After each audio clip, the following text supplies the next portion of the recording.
ये आदमी कर क्या रहा है अंदर? बाहर निकलने का नाम ही नहीं ले रहा। सो गया है क्या अंदर? कमाल के लोग, दूसरे के टाइम की तो कोई वैल्यू ही नहीं।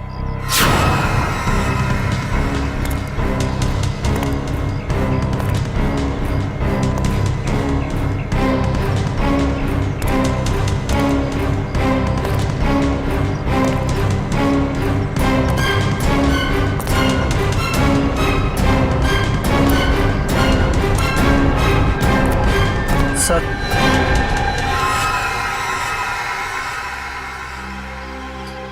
इतना लेट? ये सर्विस है तुम्हारे रिजॉर्ट की?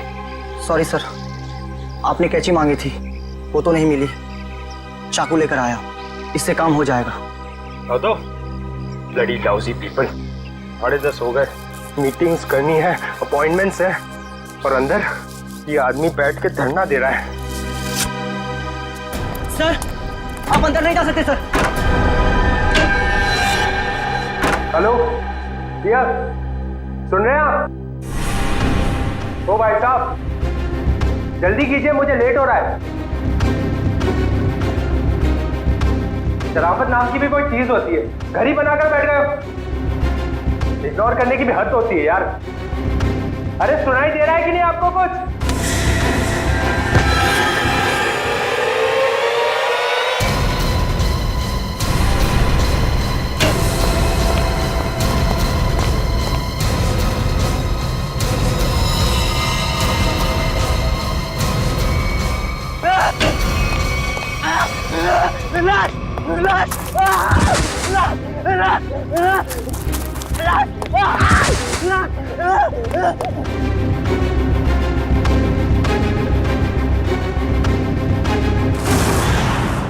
हाँ मैं पार्टी में आने की कोशिश करूंगी, कुछ प्रॉमिस नहीं कर सकती। मेरा जॉब ही कुछ ऐसा है यार, कभी भी कुछ भी हो सकता है। ठीक है, चल अब मैं रखती हूँ, बाय। नहीं, बिल्कुल नहीं चलेगा। रात को 1 बजे 2 बजे कोई भी कभी भी आके चले जाएगा। जवान लड़की के घर में रात के टाइम में किसी लड़के का आने का मतलब हम अच्छी तरह से जानते हैं। क्या चल रहा है यहाँ पे? हाँ, और ये रो क्यों रही है? आप इनसे ही पूछिए ना, इसने क्या चाला रखा है यहाँ पे। देखिए मैडम, ये सोसाइटी है और हम सब फैमिली वाले हैं, और ये कैसी कैसी हरकतें करके रखी हैं यहाँ। हरकतें? आपका क्या मतलब है? इसका मतलब ये है कि ये दोनों लड़के रात बिरात इसके घर आते हैं, दरवाजा खटखटाते हैं, शरारत करते हैं। और तुम एक बात कान खोलकर सुन लो, तुम यहाँ से खुद से चली जाओ, नहीं तो हम सब मिलकर तुम्हें जबरदस्ती यहाँ से निकाल देंगे। एक मिनट, शांत हो जाइए आप लोग। कौन है ये लोग? मुझे नहीं मालूम कौन है ये। 2 दिन से मेरी रूम पार्टनर नहीं है, और ये लोग रोज रात को आके मुझे तंग करते, जबकि मैंने इनको कभी देखा भी नहीं है।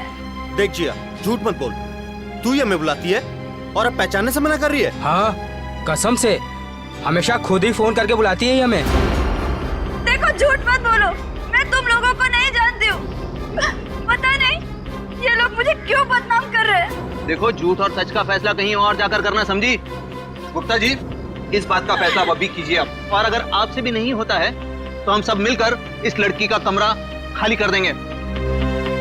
प्लीज सर, ऐसा मत कीजिए। देखो, मैं तुम्हें भाड़े पे घर देने के वक्त कहा था ना, हमारे सोसाइटी का रूल बहुत सख्त है। क्या बोला था ना? बोलो। प्लीज सर, इसमें मेरा कोई कसूर नहीं। फिर भी 2 दिन में मेरी रूम पार्टनर आ जाएगी, तब मैं अपना सारा सामान यहाँ से शिफ्ट कर लूंगी। ओके, 2 दिन का टाइम देता हूँ, लेकिन 2 दिन में रूम खाली हो जाना चाहिए, समझी? तुम दोनों भागो यहाँ से। अरे चलो निकलो। ठीक है जिया, ये तूने अच्छा नहीं किया। हाँ। पहले खुद ही हमें बुलाती है और फिर इंसल्ट करती है। कमाल है यार। चल चल। जिया, रोम, अगर तुम बेकसूर हो तो सच सामने आ जाएगा। तुम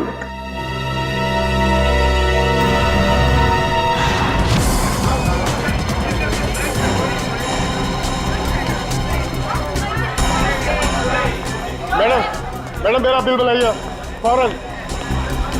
सुनिए, जरा शांत हो जाइए। देखिए, यहाँ पर खून हुआ है। जब तक हमारा इन्वेस्टिगेशन पूरा नहीं होता, कोई ये होटल छोड़कर नहीं जाएगा। मैडम, आप भी ध्यान में रखिए, कोई भी गेस्ट नहीं जाएगा यहाँ से, समझे?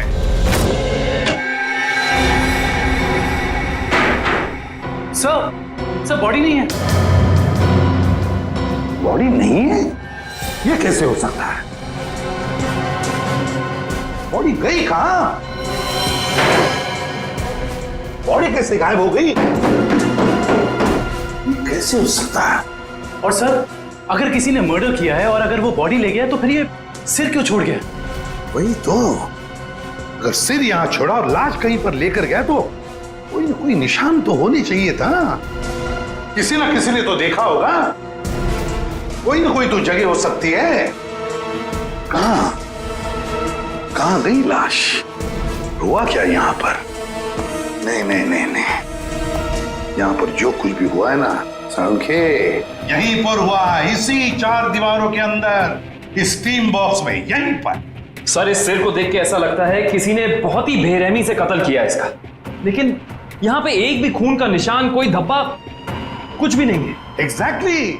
अगर सिर कटा है तो खून होना चाहिए था इन दीवारों पर, खून होना चाहिए था इस फर्श पर, लेकिन यहाँ पर खून का कोई भी निशान नहीं, कोई धब्बा नहीं। यहाँ देखो, इस बॉक्स में खून का कोई भी निशान नहीं, कोई भी निशान नहीं, ना कोई हथियार का निशान। सांखे, सिर कटा हुआ है, लाश गायब है, लेकिन इस पूरे कमरे के अंदर कुछ भी निशान नहीं, कमरा सुथरा साफ है। इसका मतलब कुछ ना कुछ तो गड़बड़ जरूर है, कुछ ना कुछ तो गड़बड़ जरूर है बॉस। सर, हाँ सर, जिसका खून हुआ है उसके दोस्त बाहर आए हुए। ठीक है, तुम चलो, मैं आता हूँ। सांखे, देख ले इस कमरे का एक एक कोना कोना छान मार ले, देख ले कुछ मिलता है क्या। देखता हूँ। सर, ये रहे। आप लोग रजित के दोस्त हैं? जी सर। आखिरी बार कब मिले थे रजित? सर, आज सुबह ही मुलाकात हुई थी। तो क्या कुछ फर्क लगा आपको रजित के बर्ताव में?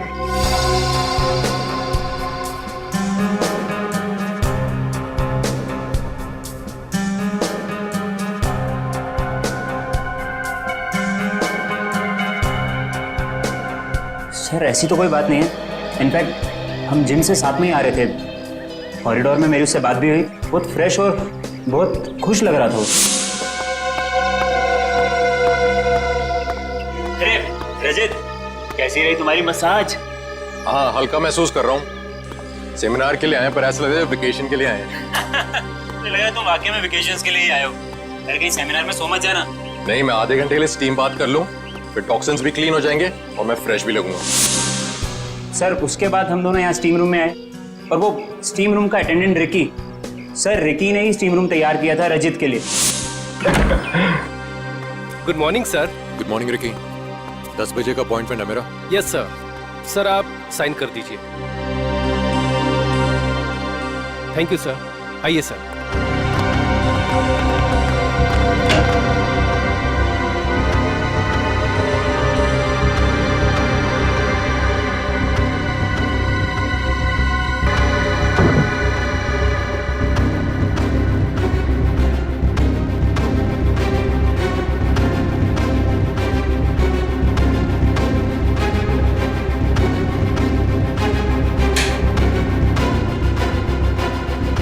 कितना टाइम लगेगा?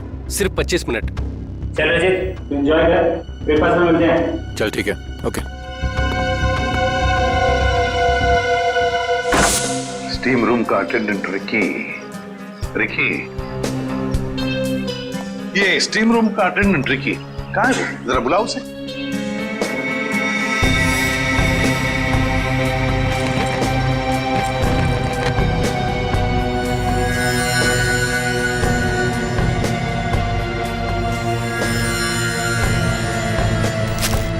सर, वो जब से हादसा हुआ है तब से गायब है।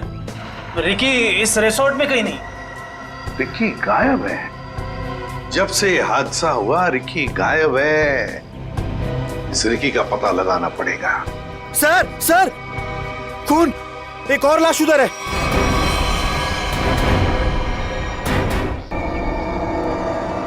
ये हो क्या रहा है आपके होटल में? हाँ, एक सिर मिला है जिसकी लाश गायब और अब ये दूसरा खून। सर मैं तो खुद परेशान हूँ, ये क्या हो रहा है मुझे समझ नहीं आ रहा सर। अब हाथ फेरिए।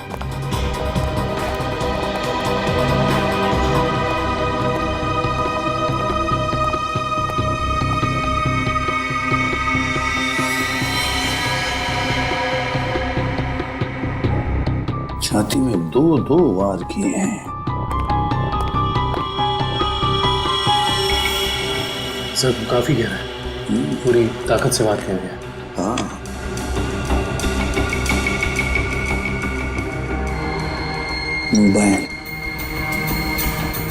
Correct sir.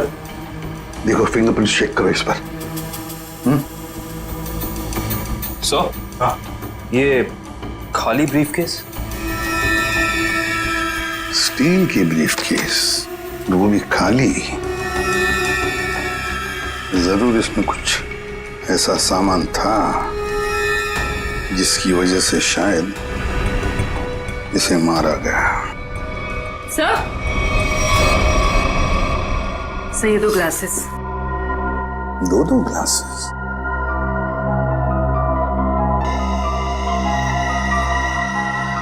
लिपस्टिक वगैरह के तो कोई मार्क नहीं, लेकिन एक बात तो पक्की है कि यहाँ पर इसे मिलने कोई आया तो था जरूर। कोई ऐसा आदमी जिसे ये शायद जानता था, जरूर जानता होगा उसे। क्या नाम क्या था इस गेस्ट का? सर विनय नाम था इनका, और यहाँ पे होने वाले सेमिनार के लिए आए थे। विनय? तो इससे मिलने अगर जो भी कोई आया होगा उसका रिकॉर्ड तो हमें रिसेप्शन से मिलेगा ही ना? जी सर।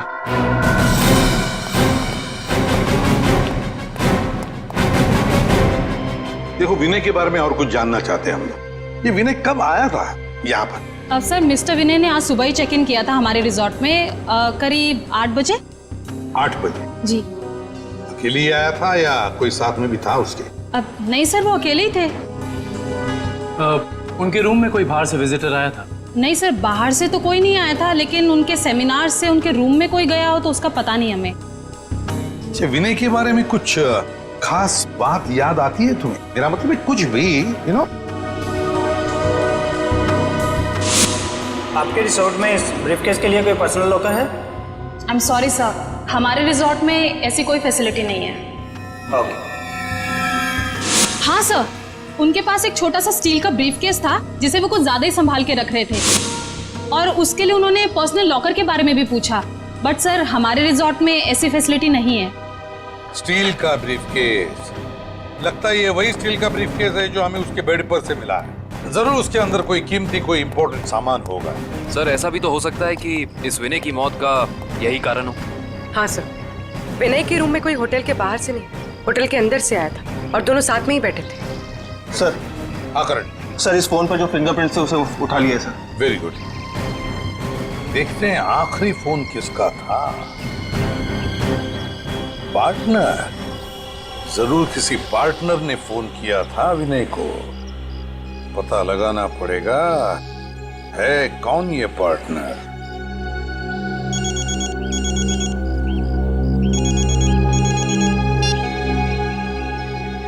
हेलो। हाँ, तुम आज से ही काम शुरू कर दो, ये जरूरी है।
जिया,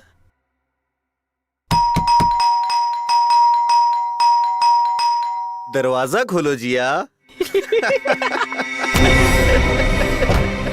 जिया, जिया, जिया दरवाजा खोलो वरना तोड़ देंगे हम, बता रहे हैं हम बस।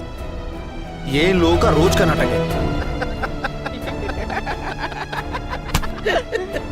जिया, दरवाजा खोलो जिया। जिया प्लीज दरवाजा खोलो प्लीज, नहीं तो हम तोड़ देंगे दरवाजा, बोल दे रहे हैं हम। जिया, जिया, पुलिस को फोन करते हैं तभी बात समझ में आएगी। जिया,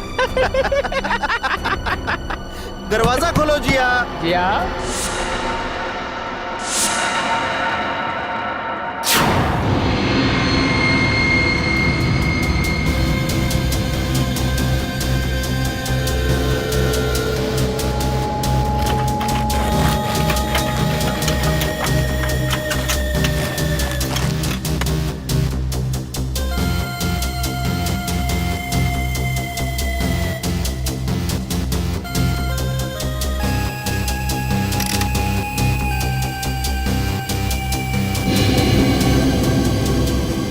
सर, आता रहेगा।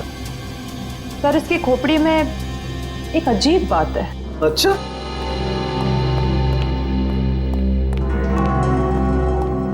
क्या अजीब बात है? सर इसकी गर्दन पे ना तो किसी चीज से काटने का निशान है और ना ही तोड़ने का। लेकिन कोई ना कोई निशान तो जरूर होना चाहिए। हाँ, कोई निशान तो होना ही चाहिए। अगर हथियार का नहीं है तो किसी और चीज का निशान होना चाहिए जिससे मारा गया। और इसकी खोपड़ी का अंदर का हिस्सा बिल्कुल खाली है। ऐसा लगता है जैसे कि सारी चीजें पिघल कर बह गई हो। ऐसा कैसे हो सकता है तारिका? इसके अंदर कोई मोम तो होता नहीं, खून है, मसल्स हैं, टिश्यूज हैं।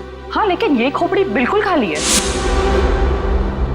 अच्छा तारिका, इसकी खोपड़ी में से जो फ्लूइड निकला था, तुम उस फ्लूइड को चेक करो, उसमें जरूर कुछ ना कुछ मिलेगा। सर,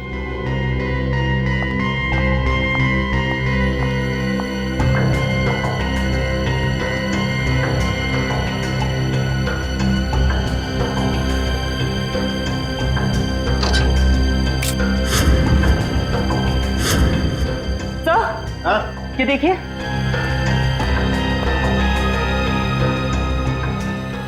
अरे एसिड, इसकी खोपड़ी के अंदर एसिड।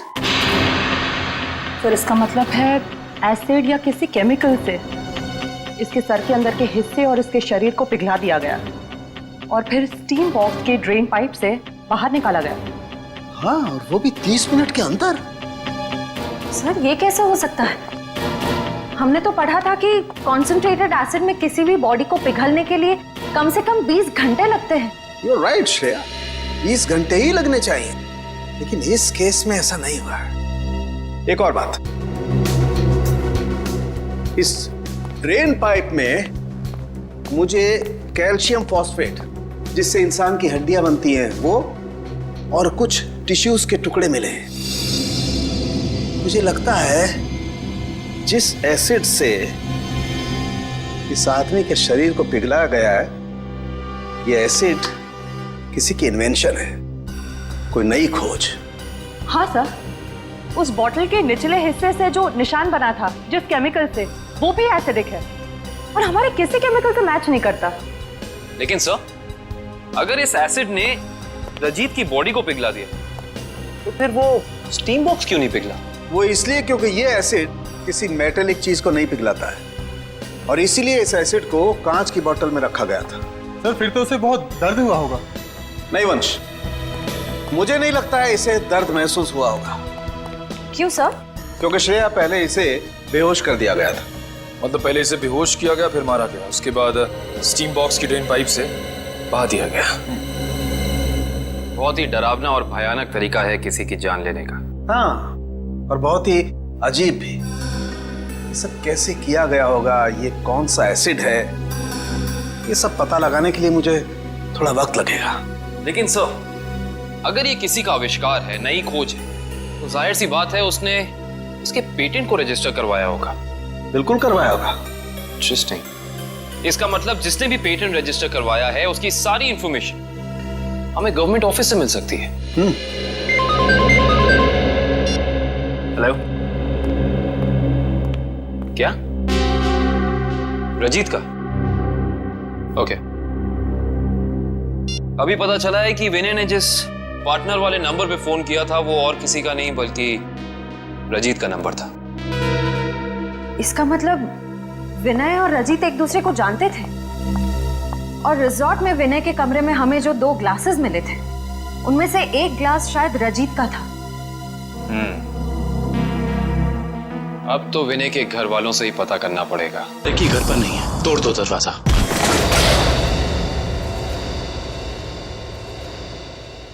चेक करो।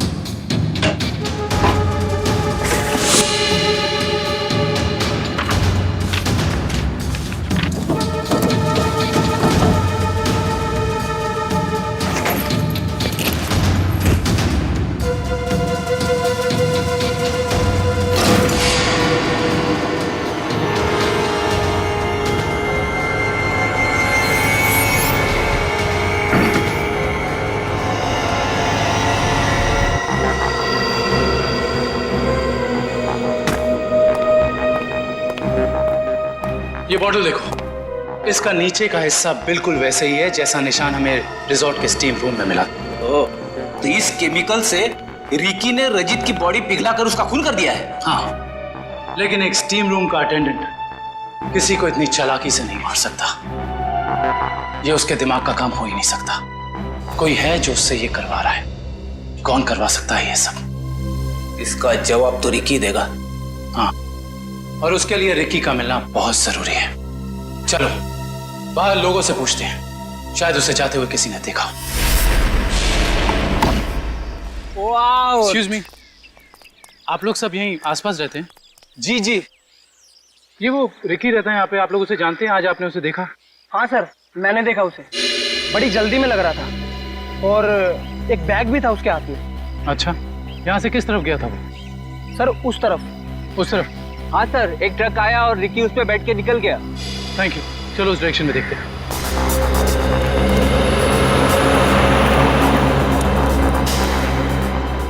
ये देखो, यहाँ पे रेत गिरी है, शायद ट्रक से गिरी होगी। इसका मतलब जिस ट्रक में रिकी गया वो ट्रक बिल्डिंग मटेरियल लेके जा रहा था। यहाँ आसपास कुछ कंस्ट्रक्शन चल रहा है, ढूंढना पड़ेगा।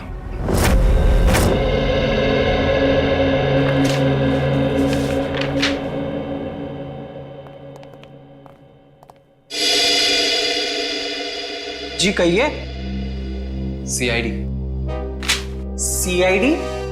जी, पिछले हफ्ते में जितने भी एसिडिक केमिकल्स को पेटेंट कराया गया है उन्हें रजिस्टर करवाने वालों के नाम और पते हमें चाहिए। केमिकल का कोई नाम भी तो होगा। आप वो फाइल हमें दे दीजिए, हम खुद ढूंढेंगे। ठीक है।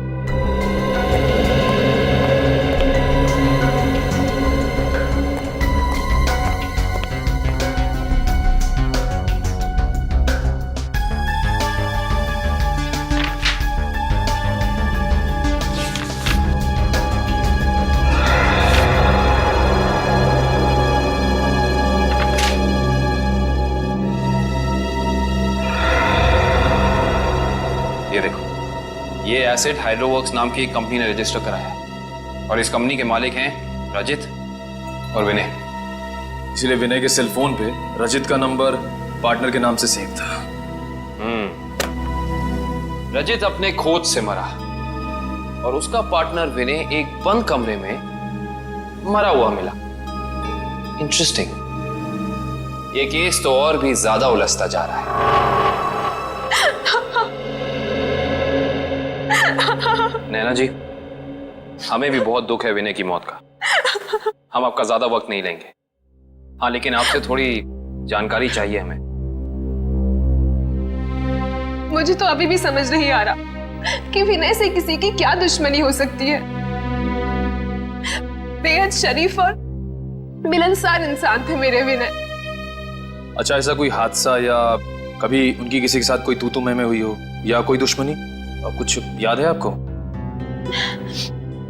दुश्मनी तो कोई नहीं थी, पर हाँ कुछ दिनों से उन्हें कुछ धमकी भरे फोन जरूर आ रहे थे। धमकी? कौन थे ये लोग? मालूम नहीं, पर मैंने बहुत समझाया उन्हें कि उन्हें जाके पुलिस में कंप्लेन कर देनी चाहिए, पर उन्होंने मेरी एक ना सुनी। कहते रहे कि कोई मजाक कर रहा होगा, सीरियसली लिया ही नहीं इस बात को। नैना जी, आप हमें हाइड्रो वर्क्स के बारे में क्या बता सकती हैं? हमारी इंफॉर्मेशन के हिसाब से विनय और रजीत दोनों पार्टनर्स थे और इन दोनों ने मिलकर एक बहुत ही खास केमिकल की खोज की थी। देखिए, मैं बस इतना जानती हूँ कि वो दोनों साथ में काम कर रहे थे, बस।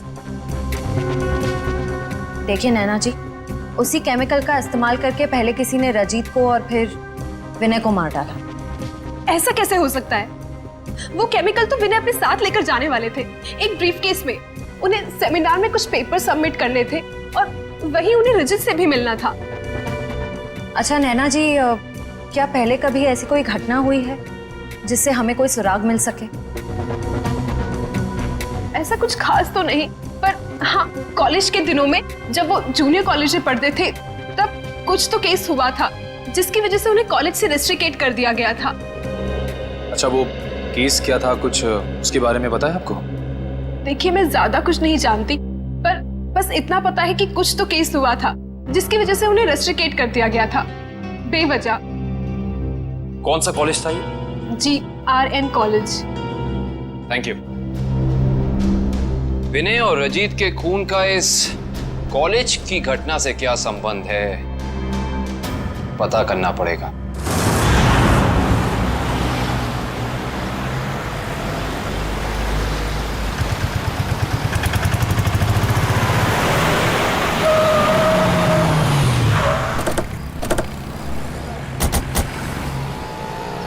ये देखिए, रेत यहाँ पे पड़ी हुई है और ये देखो टायर के मार्क्स।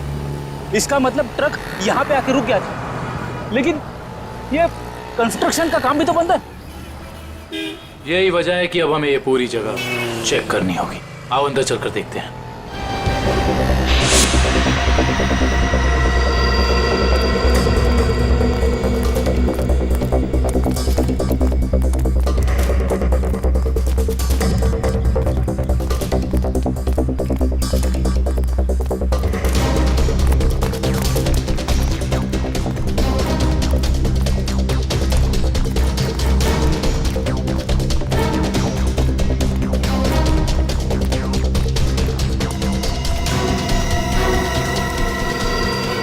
सर, रिकी यहाँ पे है।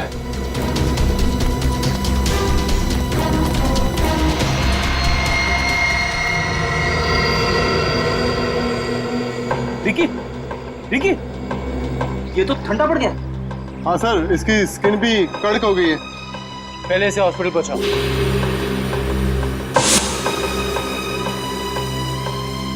इशिता, एम्बुलेंस बुलाओ।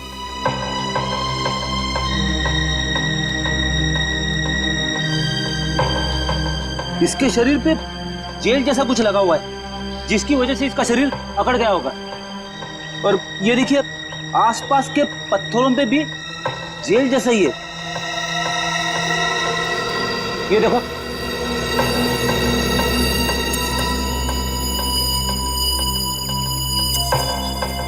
ये जेल क्या है इसके बारे में तो पता करना होगा। इन टुकड़ों को लैब ले चलो। जिस तरीके का केमिकल हमें क्राइम स्पॉट पे मिला है, उसी तरह का केमिकल मैंने बनाया है और ये केमिकल मैं इस बॉक्स में डालता हूं। अरे का बॉडी टेम्परेचर मिला? नॉर्मल है सर। गुड। इस स्टीम बॉक्स में जो बॉडी है, ये लगभग इंसान की बॉडी की जैसे ही। आपका कहने का मतलब है क्लोन की तरह? ऐसा ही समझ लो। अब इस मशीन में हमने जो केमिकल डाला है, उसकी स्टीम हम इस स्टीम बॉक्स में पास करते हैं। लगभग 30 मिनट तक हम स्टीम पास करते हैं। उसके बाद देखते हैं क्या होता है।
गजब हो गया सर, 30 मिनट में पूरी बॉडी डिसॉल्व हो गई।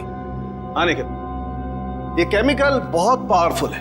थोड़ी सी मात्रा में पूरी की पूरी बॉडी पिघल करके बह जाती है। रिकी की बॉडी भी इसी केमिकल की वजह से फ्रीज होकर के अकड़ गई थी। आई सी, बहुत ही खतरनाक केमिकल है ये।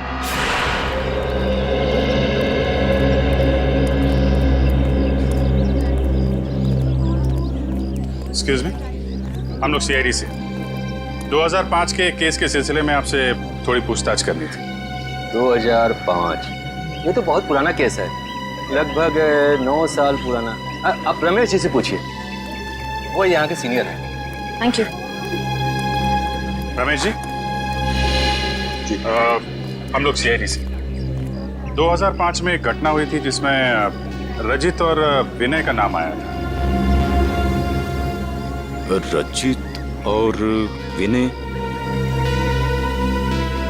सर क्या है कि हर साल इतने लड़के लड़कियां आते हैं तो नहीं, उस केस में इन दोनों लड़कों को रेस्ट्रिकेट किया गया था। रेस्ट्रिकेट? अरे हाँ, याद आया, उस साल कॉलेज के एक स्टूडेंट की मौत हो गई थी और इन दोनों लड़कों का नाम भी उस केस से जुड़ गया था। काफी बवाल हुआ था। ये स्टूडेंट कौन था और उसकी मौत कैसे हुई? मैडम, बहुत अजीब तरीके से हुई थी। ये किस्सा लेबोरेटरी में हुआ था।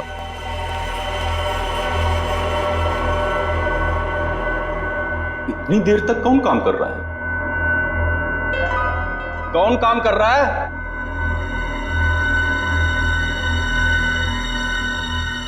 अरे भाई, खोगे का काम में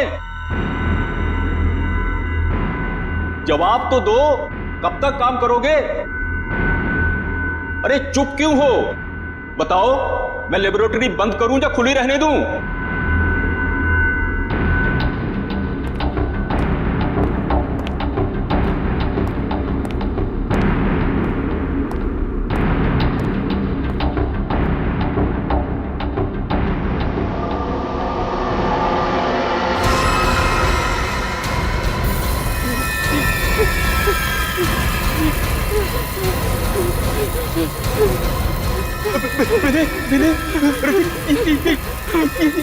ये देखो संपत को क्या हो रहा है? सर बचाइए इसे, प्लीज सर बचाओ इसे। सर देखिए ना संपत को क्या हो रहा है। सर देखिए ना। क्या कुछ करो भाई। सर क्या हो रहा है, देखिए ना सर बहुत भयानक था वो। ऐसा मैंने पहले कभी नहीं देखा था। एक आदमी खड़ा था और खड़े खड़े पिघल गया। संपत नाम था उसका, पुलिस केस भी हुआ था और विनय और रजित को रेस्ट्रिकेट किया गया था। इस केस से जुड़ी सारी फाइलें चाहिए। हेलो, कहाँ? कौन से रेस्टोरेंट?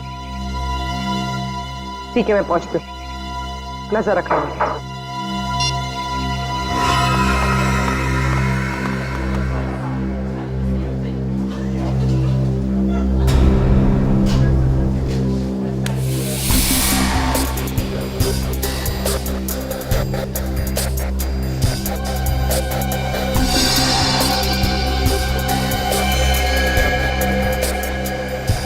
मजा तो आता है यार। अरे काहे का मजा यार? पता है, रात को जैसे ही जाते हैं ना उसके घर के सामने, तभी चौकीदारों को पटाना पड़ता है।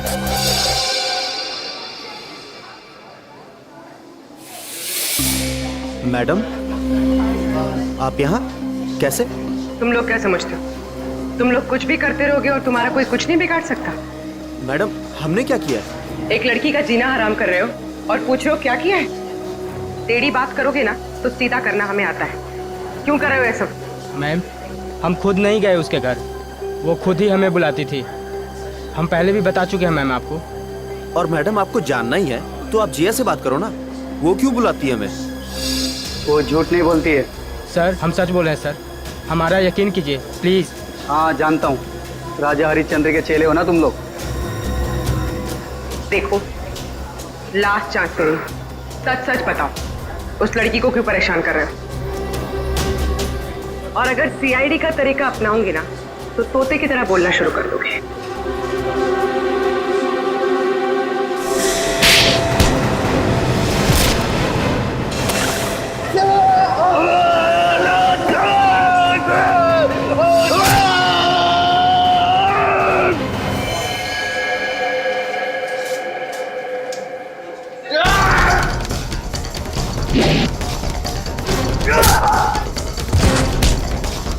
लड़कियों को छेड़ता है।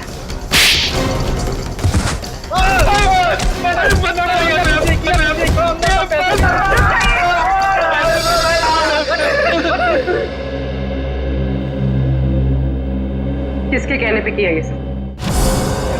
एक्सपेरिमेंट हो रहा था साइंस लैब में 2005 में और बेस्ट इन्वेंशन करने वाले को स्कॉलरशिप मिल रही थी।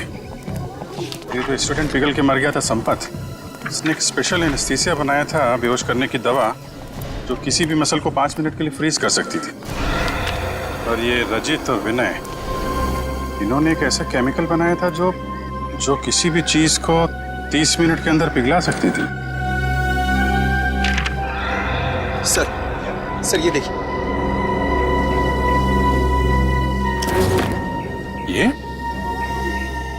ये भी उस वक्त कॉलेज में था और ये बात उसने हमसे छुपाई।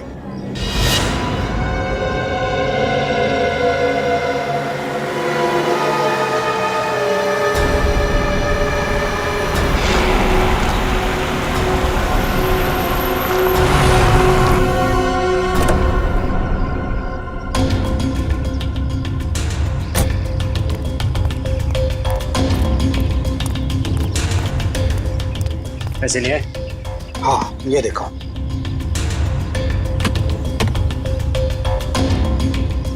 अब खुश? गुड। ये रहा तुम्हारा सामान।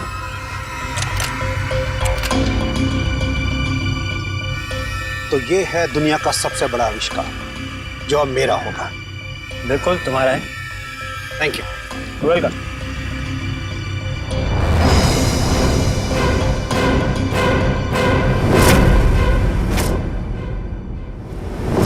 ये छुप छुप के क्या कर रहे हो? हैं? क्या कर रहे हो छुप छुप के? आगे मत बढ़ना, वरना ये बोतल इसी के साथ मैं फोड़ दूंगा। मत बढ़ना आगे, कह रहा हूँ आगे मत बढ़ना, नहीं तो ये मारा जाएगा। तुम यहाँ से जा नहीं सकते हो, छोड़ो उसे। आगे नहीं बढ़ना।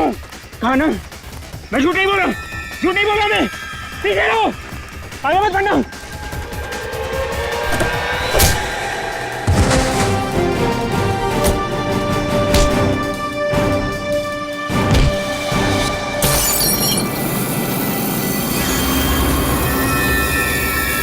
कृष्ण, हॉस्पिटल लेकर आओ जल्दी।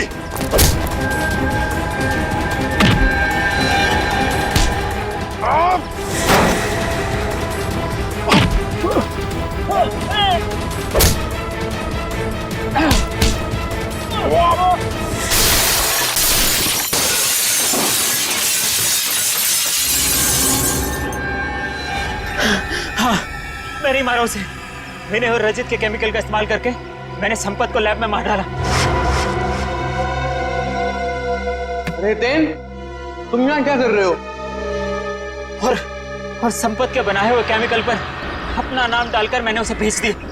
क्यों किया तुमने ऐसा? मुझे पैसों की जरूरत थी। मेरे खर्चे पूरे नहीं पड़ रहे थे। और जब मुझे पता चला कि संपत ने एक ऐसे केमिकल का आविष्कार किया जिससे बॉडी फ्रीज हो जाती, उसकी इंटरनेशनल मार्केट बहुत ज्यादा थी। उससे वो केमिकल हासिल करने के लिए मैंने उसे भी मार डाला।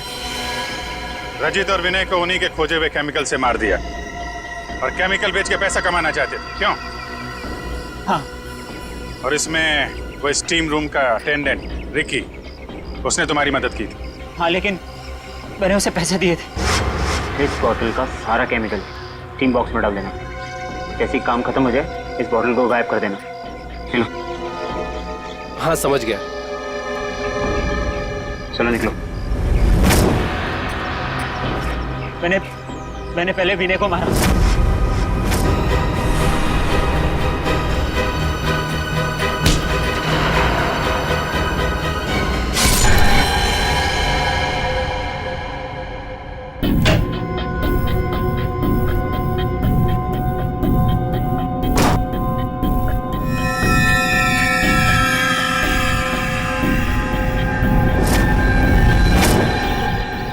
और फिर रिकी की मदद से मैंने रचित को खत्म कर दिया।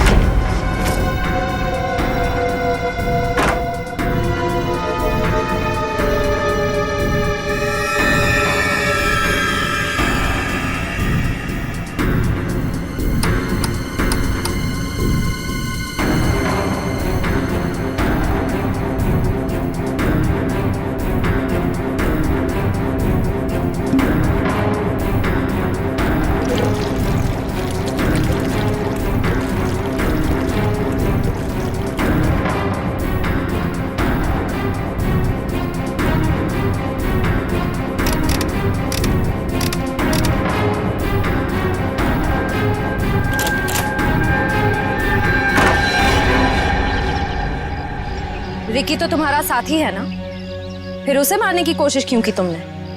रिकी मुझे ब्लैकमेल कर रहा था। मैं सोच रहा हूँ कि जुबान भी कितनी कीमती चीज है, अगर फिसल जाए तो करोड़ों का नुकसान करा दे, इज्जत गवा दे, फांसी चढ़वा दे। मतलब वो केमिकल की बोतल मेरे सीने में 2 मर्डर्स के राज बहुत ज्यादा है। जुबान झेल नहीं पाएगी, वजन तो करना ही पड़ेगा। चलो पैसे पकड़ो और अपना मुंह बंद रखो, समझे? उसी केमिकल से मुझे डरा रहा था। क्या करता? जरूरत थी और मजबूरी। Shut up! समाज की भलाई के लिए की गई खोज का गलत इस्तेमाल किया है तुमने। 3 खून किए हैं। तुम जैसे लोगों के लिए कानून ने भी एक खोज की है, फांसी। आप लोगों को जरा सा भी एहसास नहीं हुआ कि आप लोग सब मिलकर एक अकेली लड़की के साथ इतनी नाइंसाफी कर रहे थे? कोई इस तरह से परेशान करता है किसी को? बोलिए। सॉरी मैडम, ये रमेश जी को अपना फ्लैट बेचना था और उन्हें अच्छा बायर भी मिल गया था, इसीलिए सब। और मैडम, जिया घर खाली करना भी नहीं चाह रही थी और उसके लीज एग्रीमेंट को खत्म होने में अभी टाइम था। मैडम, ये रमेश जी ने एक दिन आकर हमें अपनी तकलीफ बताई और हमसे हेल्प मांगी। तो आप लोग ने मिलकर ये ड्रामा किया, एक लड़की के कैरेक्टर पर कीचड़ उछाला। आप लोग ऐसा कर कैसे सकते? और रमेश जी, आप पैसों के लालच में इंसानियत भूल गए। सॉरी मैडम, मुझसे गलती हो गई, अब ऐसा नहीं होगा। जिया अब यहीं रहेगी, इसी फ्लैट में। जिया, मुझे माफ कर दो। I am really sorry. Please sir, sorry बोल के मुझे शर्मिंदा मत कीजिए। थैंक यू मैम, आपने मेरी बहुत हेल्प की, वरना मैं अपने पेरेंट्स के पास वापस चली जाती। देखो जी, कभी घबराना नहीं, अपने हक और अपने सम्मान के लिए हमेशा लड़ना, समझे? Best of luck. Thank you.